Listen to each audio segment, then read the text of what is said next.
Hello friends, स्वागत है मेरा आपके यूट्यूब चैनल पर एजुकेशन इज कंप्लीट लाइफ में।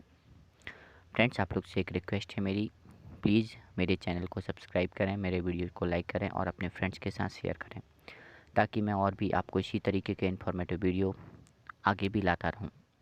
आज हम बात करेंगे बीएससी थर्ड ईयर या फाइनल ईयर के फिजिक्स फर्स्ट पेपर के ऑब्जेक्टिव के बारे में। तो चलिए स्टार्ट करते हैं। फर्स्ट इकाई के से जो आपके ऑब्जेक्टिव्स हैं, जो इम्पोर्टेंट ऑब्जेक्टिव हैं, पहला है आपका प्रकाश विद्युत उत्सर्जन के नियमानुसार प्रति सेकंड उत्सर्जित प्रकाश इलेक्ट्रॉनों की संख्या निर्भर करती है। तो किस पर निर्भर करती है? यह जो निर्भर करती है आपाती प्रकाश की तीव्रता पर, आपाती प्रकाश की तीव्रता पर। सेकंड आपका है ई ऊर्जा के फोटोन का संवेग होगा। तो ई ऊर्जा के जो फोटोन का संवेग होता है वो होता है E/c।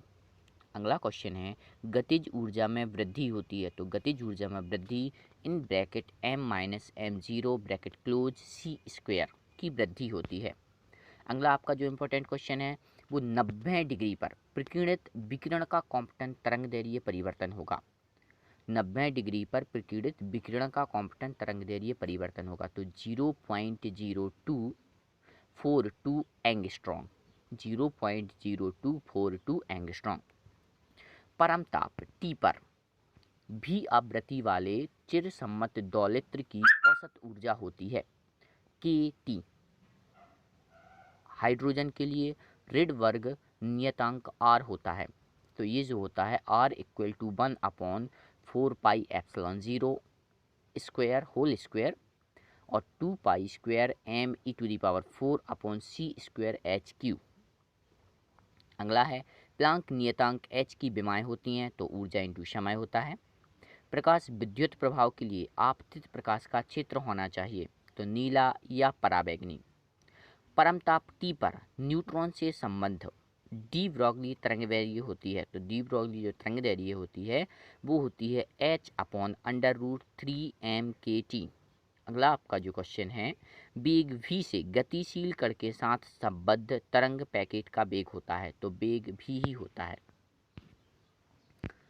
अगले आपके इकाई 2 के क्वेश्चन है तो डी ब्रॉगली संबंध है। डी ब्रॉगली संबंध क्या होता है? तो लैम्डा = h/√2m/k। अगला है आपका हाइजेनबर्ग के अनिश्चितता के सिद्धांत से। तो यहाँ पे del x del p = h होता है। हाइजेनबर्ग का अनिश्चितता का सिद्धांत क्या होता है? तो स्थूल वस्तुओं के लिए परीक्षणीय नहीं होता है। एक रेखीय सरल आवर्त दौलित्र की चिरसम्मत सीमाओं में पाए जाने की प्रायिकता होती है। तो 84% होती है। यदि HCl अणु के क्रमागत काल्पनिक ऊर्जा स्तरों का अंतराल 0.6 eV है तो उसकी शून्य बिंदु ऊर्जा होगी 0.18 eV होगी। NMR में ऊर्जा अवशोषण होता है तो नाभिक के द्वारा होता है और NMR में नाभिक की चुंबकीय ऊर्जा स्तर के बीच संक्रमण के लिए किन तरंग का प्रयोग किया जाता है? तो रेडियो तरंगों का प्रयोग किया जाता है। अनंत गहराई के विभव कूप में कण की ऊर्जा अवस्थाएं होती हैं तो विभक्त लेकिन समदूरस्थ होती हैं, विभक्त होती हैं लेकिन समदूरस्थ होती हैं। अगले आपके इकाई 3 के क्वेश्चन है तो L = 0 अवस्था होती है। तो ये जो अवस्था होती है वो एकल अवस्था होती है।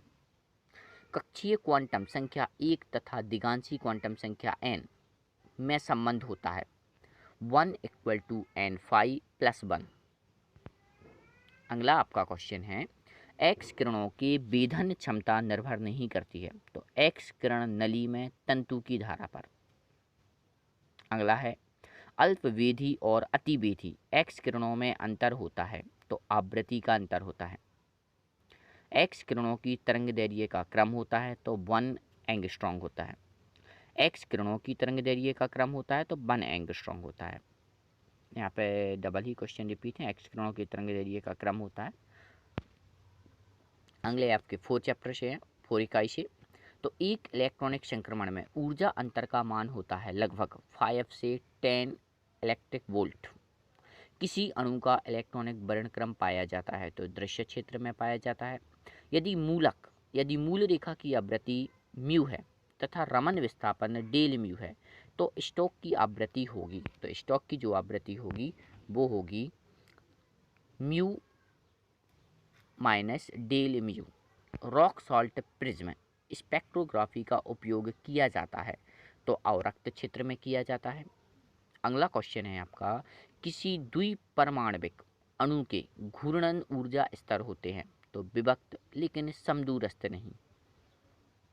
मूल कण हैं तो हाइपरान होते हैं। बोसॉन है तो मेसॉन, फोटोन तथा ग्राविटॉन होते हैं।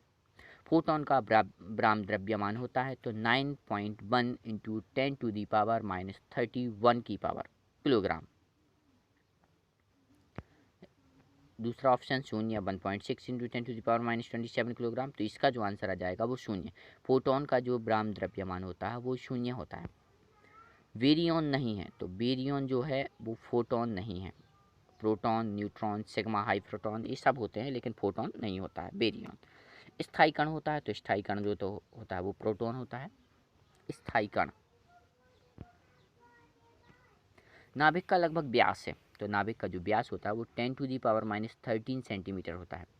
एक न्यूट्रॉनो उत्सर्जित होता है तो बीटा 6 में उत्सर्जित होता है। बीटा 6 में।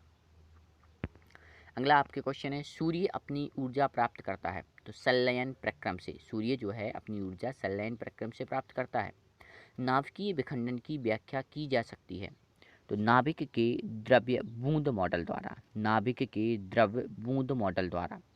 नाभिक का लगभग व्यास होता है तो ये ऑलरेडी हम रिपीट कर चुके हैं 10⁻13 सेंटीमीटर। अल्फा कण की बंधन ऊर्जा MeV में होती है तो 28.3 होती है। एक रेडियो एक्टिव स्रोत से उत्सर्जित सभी बीटा कणों की ऊर्जा होती है, सतत होती है, लेकिन एक निश्चित उच्चतम मान तक होती है। अगला है आपका, प्रोटॉन इलेक्ट्रॉन परिकल्पना के अनुसार हीलियम नाभिक में होते हैं। तो जो नाभिक में हीलियम होते हैं वो 4 प्रोटॉन होते हैं और 2 इलेक्ट्रॉन होते हैं। 4 प्रोटॉन 2 इलेक्ट्रॉन। गाइगर मुलर गणक प्रयुक्त होता है? तो गाइगर मुलर गणक जो होता है वो रेडियो एक्टिव गणना में प्रयुक्त होता है।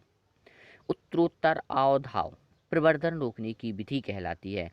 तो द्रुत शीतलन विधि कहलाती है। द्रुत शीतलन उत्तरोत्तर अवधाव प्रवर्धन रोकने की विधि। किसी नाभिक का परमाणु क्रमांक बताता है? तो किसी नाभिक का जो परमाणु क्रमांक होता है उसमें प्रोटॉनों की संख्या को बतलाता है। ये हमारे सभी वस्तुनिष्ठ प्रश्न हो गए फिजिक्स पेपर फर्स्ट के। इसके मैं क्वेश्चन आंसर भी डाल दूंगा फ्रेंड्स। तो मेरे चैनल को प्लीज़ सब्सक्राइब करें, अपने फ्रेंड्स के साथ शेयर करें और वीडियो को लाइक करें। Thank you.